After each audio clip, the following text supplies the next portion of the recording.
Everybody is corrupt, but you. And I know you've taken $855,000 from pharmaceutical companies, Senator. We are the sickest country in the world. That's why we have to fire people at CDC. They did not do their job.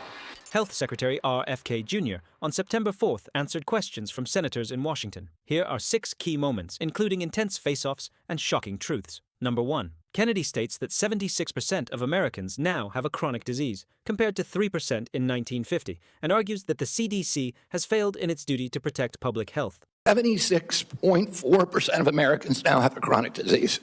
This is stunning. When my uncle was president, it was 11%. 1950, it was 3%. Today, it's 76.4%. If we don't end this chronic disease, we are the sickest country in the world. That's why we have to fire people at CDC. They did not do their job. This was their job to keep us healthy. Thank you, and I need to fire some of those people to make sure this doesn't happen again. Number 2. Senator Roger Marshall, a licensed doctor, revealed the shocking number of shots kids are expected to take. Behind me, I know it's going to be hard to see from there. I can barely read it. This is the current CDC recommendations for vaccines for children. On day number 1, they get their first jab, a hepatitis vaccine. By the time they're 18 months, they've had 18 jabs. By the time they get to be able to vote, they have 76 jabs.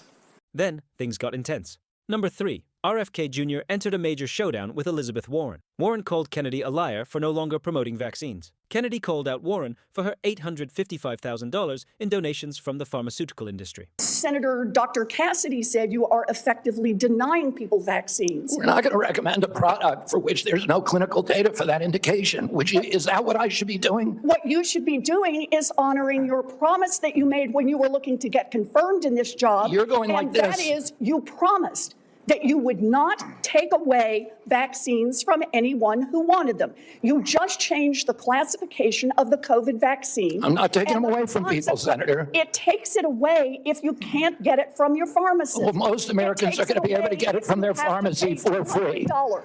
Most Americans will be able to get it from their pharmacy for free. The question is everyone who wants it. That was your promise. I know I didn't. I never promised that I was going to recommend products with which there is no indication. When you said... And I know you've taken $855,000 from pharmaceutical companies, Senator. Did you hold up a big sign saying that you were lying when you said that? Because you are the one who said you would not take them away.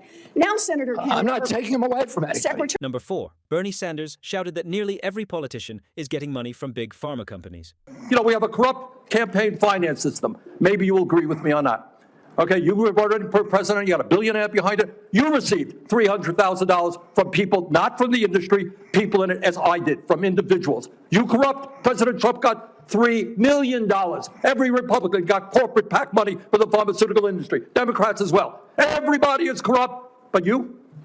Is that what we're looking at? I don't think so. And I think the issue now... I don't even know what you're talking about. Well, I think you do know what I'm talking about. I don't know what you're talking about. The issue is every time anyone disagrees with you... Are you saying the pharmaceutical industry was supporting my presidential campaign? I'm saying, I'm not saying that. I'm saying that the pharmaceutical industry is a greedy institution which is charging us the highest prices in the world. They are pervasive. This next one caught Kennedy off guard. Before we continue, if you enjoy short and clear-cut videos like this one, consider giving a like and subscribing. Thank you. Number 5. Kennedy was stumped by Senator Catherine Cortez Masto. To be fair, he had been questioned by the senators for nearly 2 straight hours.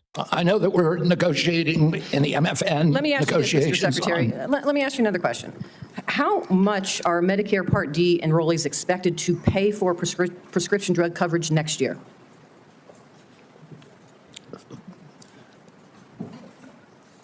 I think that is in debate right now. Let me tell you. Are you talking about the rate? They are going to pay $15 more than last year, up to $50 a month. Now, let me have a question for you on Part B. How much are Medicare Part B premiums expected to increase next year? I don't know. I talked to Dr. Osborne yesterday. I think it's 16%. They're supposed to increase about 11.6% or $21.50 more each month. And again, last time you were before me, you couldn't answer the questions of the very agency and the authority that you have to address these issues. You know, next year, seniors and families are facing higher health care costs across the board. 23 million people on Medicare with a standalone Part D drug plan could see their premiums rise to $50 a month. Number 6. Senator Johnson revealed some big news.